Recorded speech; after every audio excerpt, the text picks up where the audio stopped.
কেমন হলো আর্জেন্টিনার বিশ্বকাপের স্কোয়াড? যেমনটা হওয়ার কথা ছিল তেমনটাই হয়েছে।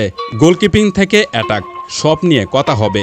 কোথায় কোন কৌশলে আর্জেন্টিনা খেলবে বা খেলতে পারে সেসব নিয়েও চলুন একটু কথা বলা যাক। বিশ্বকাপ তো এসেই গেছে, আর্জেন্টিনার স্কোয়াডের ভালো মন্দ সব কিছু নিয়েই চলুন বিস্তারিত জেনে নেই। স্কোয়াড তো এমনই হওয়ার কথা ছিল।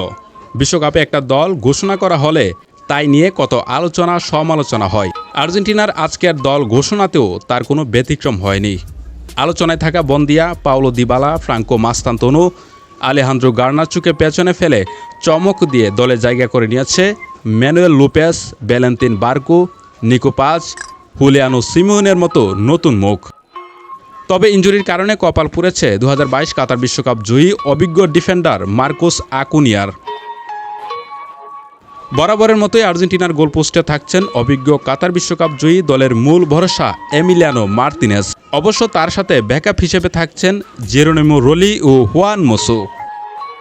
চমক রয়েছে ডিফেন্সেও, সবাইকে অবাক করে দিয়ে দলে জায়গা করে নিয়েছে ফাকুন্দো মেদিনা। অবশ্য তার সাথে থাকছেন অভিজ্ঞ বিশ্বকাপ জয়ী ডিফেন্ডার ক্রিস্টিয়ানো রোমেরো এবং লিসান্দ্রো মার্তিনেজের মতো তারকারা, যাদের অপ্রতিরোধ্য দেয়াল ভেদ করা প্রতিপক্ষের জন্য এক প্রকার অসম্ভব।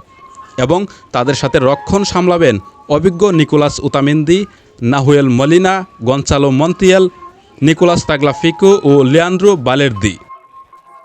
মাঝমাঠ নিয়ন্ত্রণে থাকছেন রদ্রিগো ডিপল, অ্যাঞ্জু ফার্নান্দেস এবং অ্যালেক্সিস ম্যাক অ্যালেক্সটার, যারা যে কোনো মুহূর্তে ম্যাচের গতি পরিবর্তন করে দিতে পারেন। এছাড়া স্কোয়াডে আছেন লিয়ার্দো প্যারাদেস, জুভানি লু সেলসো ও এক্সুকিয়েল প্যালাসিউস। তবে বরাবরের মতোই আর্জেন্টিনার আক্রমণ ভাগের নেতৃত্বে থাকছেন বিশ্বকাপের সর্বোচ্চ ম্যাচ খেলা ফুটবল জাদুঘর লিওনেল মেসি।